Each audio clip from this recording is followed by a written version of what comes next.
The following program was produced by an independent community producer.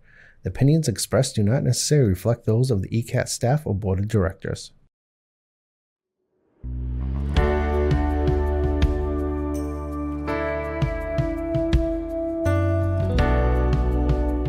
Giving a voice to the voiceless, pulling stories out of the shadows and putting them under the spotlight, making sure that each person is valued and cared for.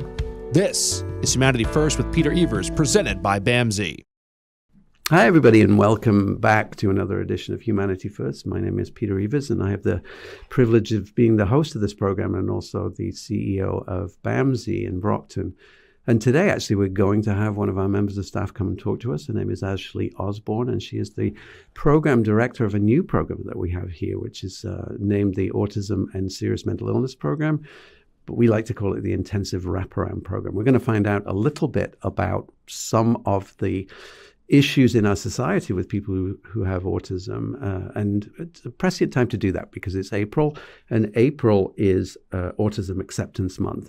So what better time to talk about what our society can do to be more accepting of people who have ASD and some of the things that we're doing here in our program that are helping people with ASD reach their full potential in our society. So it's a pretty uplifting program that's coming up because there's some really good stuff that's going on out there. So stick around. We'll be right back.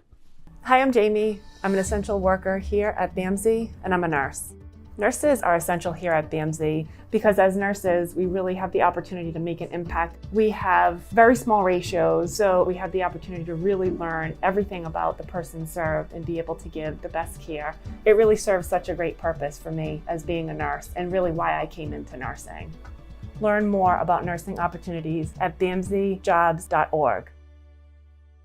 Giving a voice to the voiceless, pulling stories out of the shadows and putting them under the spotlight, making sure that each person is valued and cared for. This is Humanity First with Peter Evers, presented by BAMSI. And welcome back, everybody, to the Humanity First. My name is Peter Evers. As I promised at the beginning of the show, we have a very special guest, one of my favorite people, Ashlei Osborne. Hi, Ashlei. How are you doing? I'm doing good, Peter. How are you today? I'm good, and thank you so much for coming in and talking about this subject, which is a very, I think they say, prescient one at the moment, because April, unless you didn't know, is Autism Acceptance Month. Yes. And, you know, that's really interesting because I actually made this mistake of thinking it was Autism Awareness Month. Mm-hmm. But that's slightly different, isn't it? The idea of Autism Acceptance Month, this idea of the stigma that has existed for people with ASD over years and years.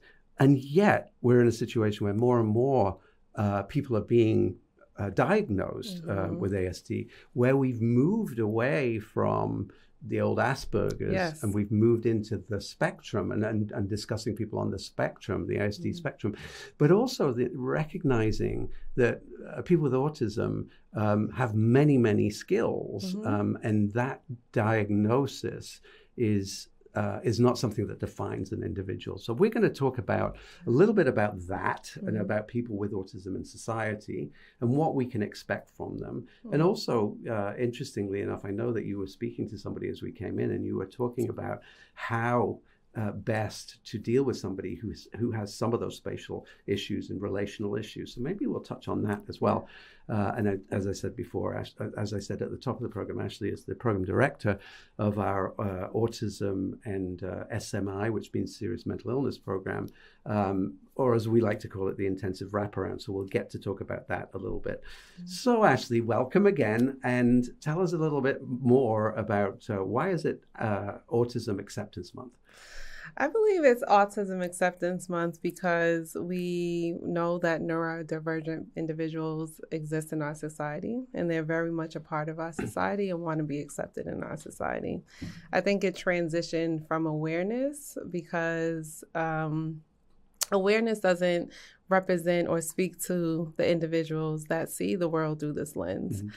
And it's more so into acceptance because in a neurotypical world, you know, it's difficult to be accepted when you're seen as othered.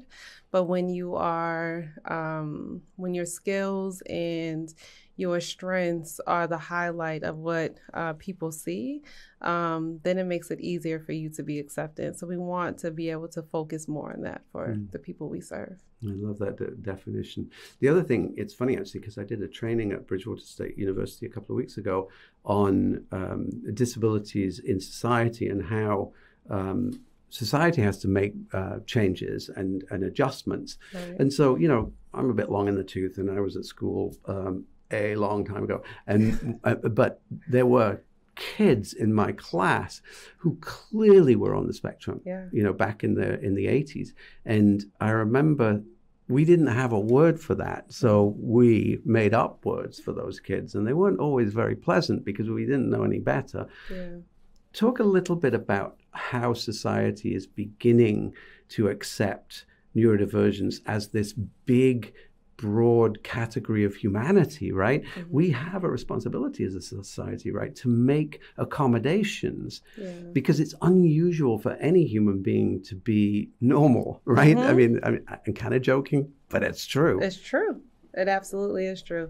I think when we look at it through that lens, something that I would say is that these people have always been here, that these gifts have always been present. Gifts, you say? Yeah, because they are so skilled, and they tend to, like in the world that we work in, we like to say fixate, but they become so self-educated in things that are interesting to them, and they become experts in a lot of ways in things that are interesting to them.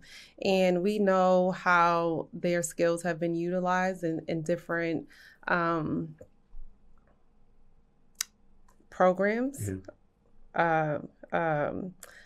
maybe even NASA, right? And math, and the advancement of technology or industrial things. So AI, absolutely. Which frightens me, man. Yeah, so I think that, everyone at this point, in time wants a place at the table. And to look at the world as this standard of setting what norms are and what's abnormal is so far from what actually exists. Our differences is what makes us diverse. Our differences is what makes our society stronger.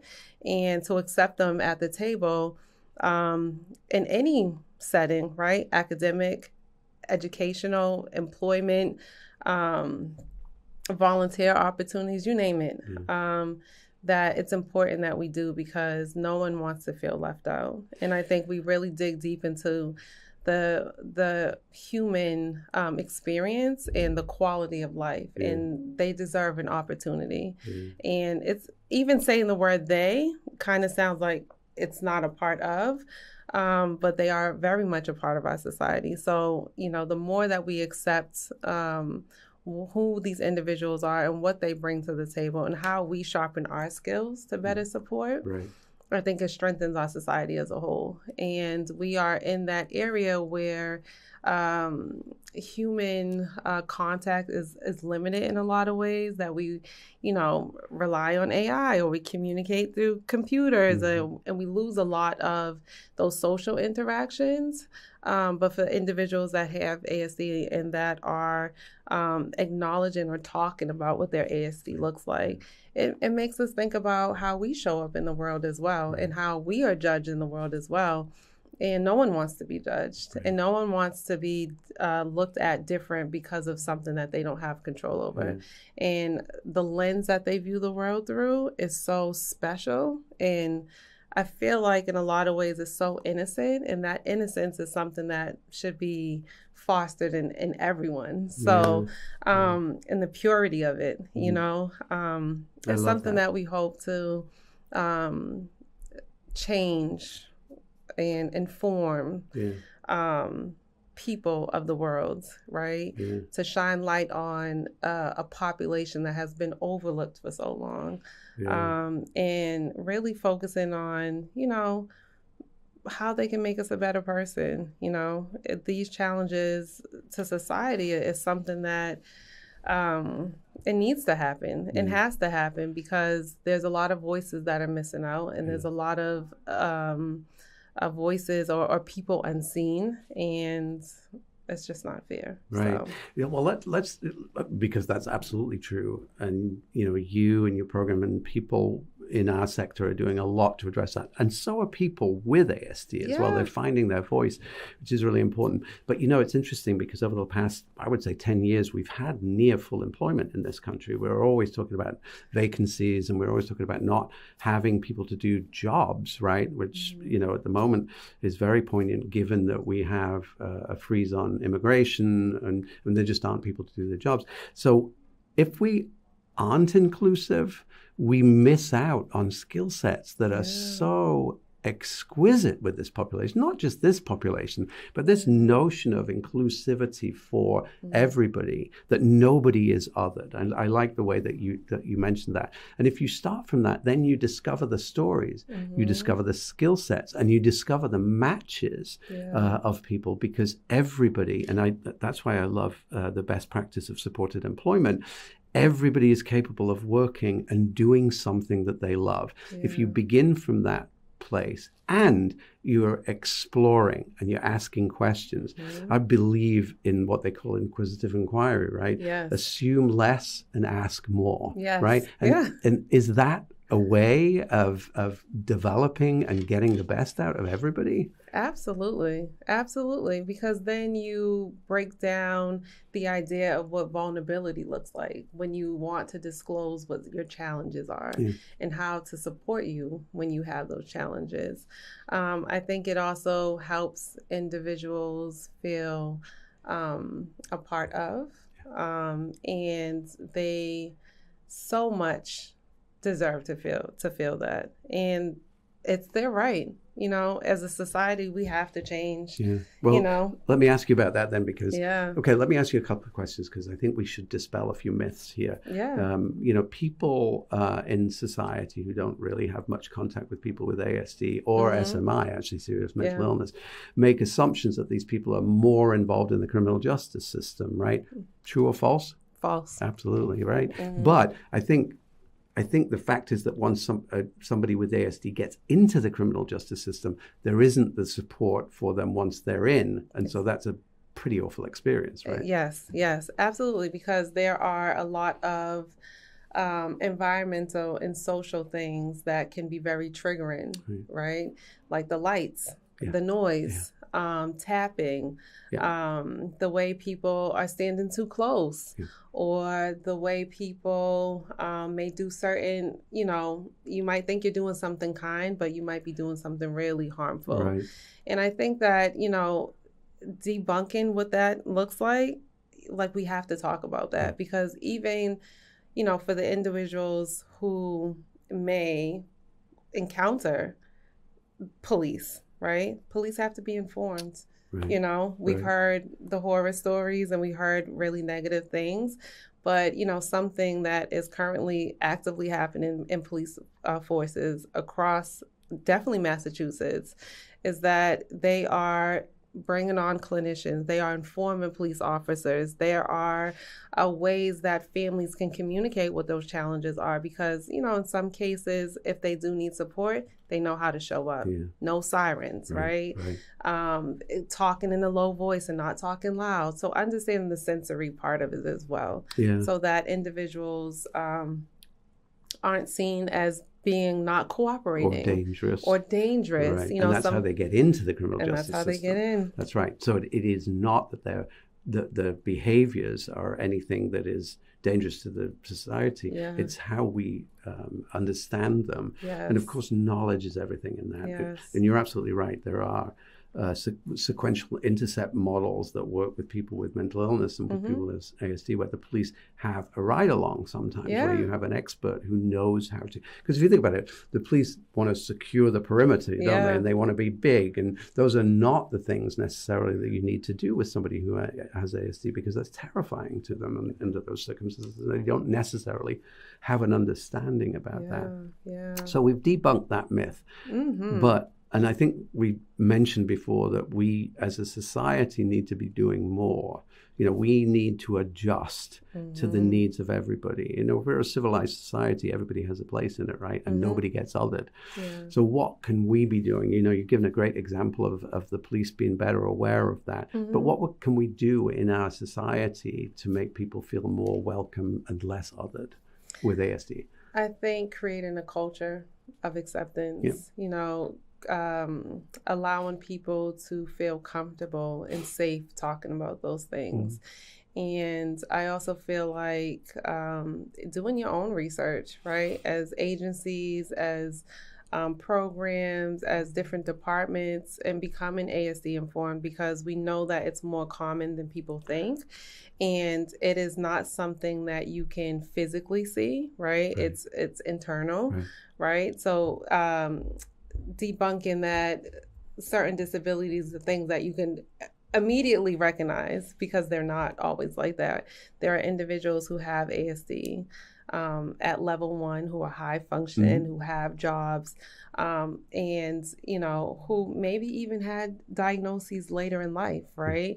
Who have had challenges of adjusting to what we would consider normal society, but they've learned how to I would say build up their skills so that they fit in. But what is fitting in? Show up how you are and talk about it. I feel like it's neurotypical individuals' job to ask more questions and to identify where the disconnect is.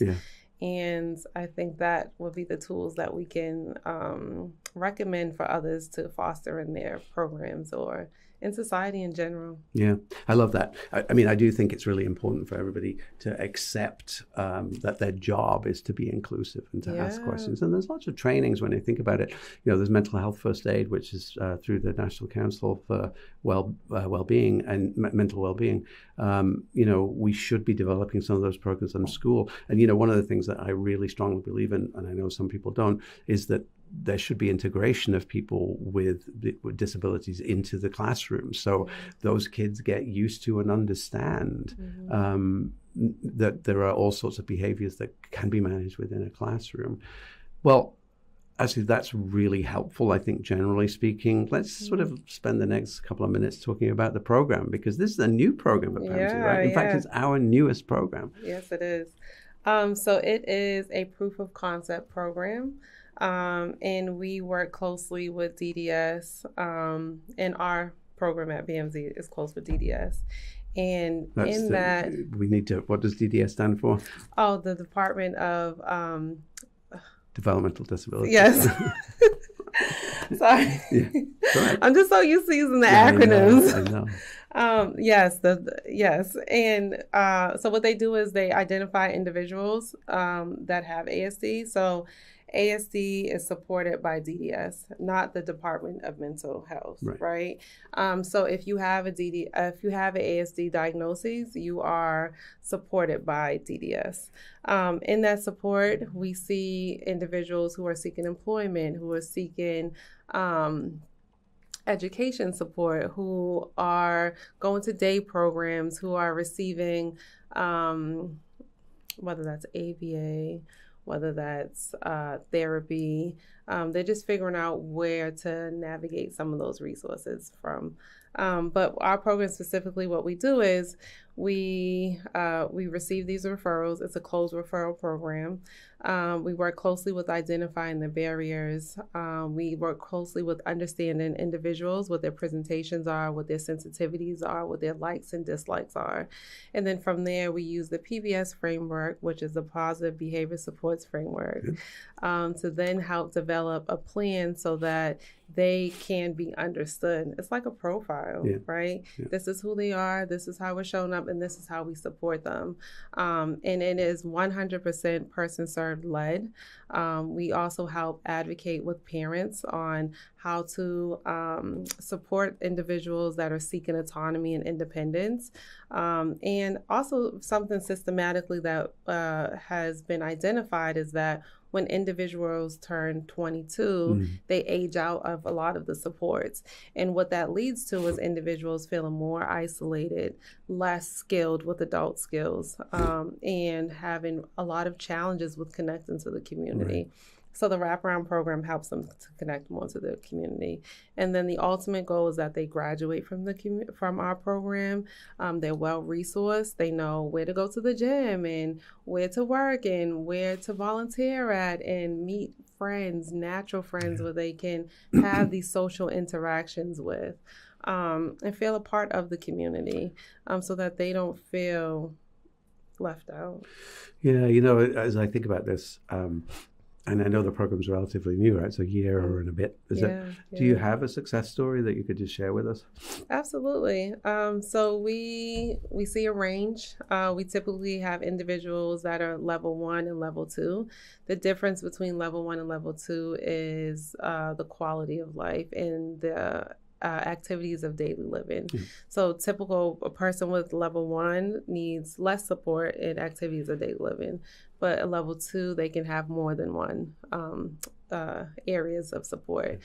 So a success story would be, we had an individual who lived south, very deep south in Massachusetts. And there were a lot of challenges with their presentations. They lived in a community that supports individuals with disabilities. And this individual had a lot of echolalia, a lot of presentations that just were triggering to some of the other persons served of this community. So we helped to find a town that has more supports for them. We helped this individual find their own apartment. We helped connect them to more supports where they can go to day programming, where they can have more activities, more connections with the community. And this person is thriving. They're doing so well. It was such a challenge communicating what the needs were and advocating for what the needs were. But with the support of her family, with the support of the team, and the service coordinator. Amazing. Teamwork. A lot of teamwork. And this person is doing so well. So well. So we're super proud of this person. And they're connecting and thriving, and they feel safe in doing that. So we're very proud and honored to be a part of what her story looks like. Well, that is a wonderful place to finish, because that is a story of success. Somebody who perhaps was being denied the ability to reach their maximum potential, going into the community and being successful because of the work that you've done. So Ashlei, thank you so much for enlightening us a little bit today around autism. And we need to talk more about this as a society, and hopefully you'll come back and talk about it again with us. Yes. Thank you, Peter, so much for having me. It was an honor. Thank you, Ashlei, and we'll see you all soon. Bye. Okay.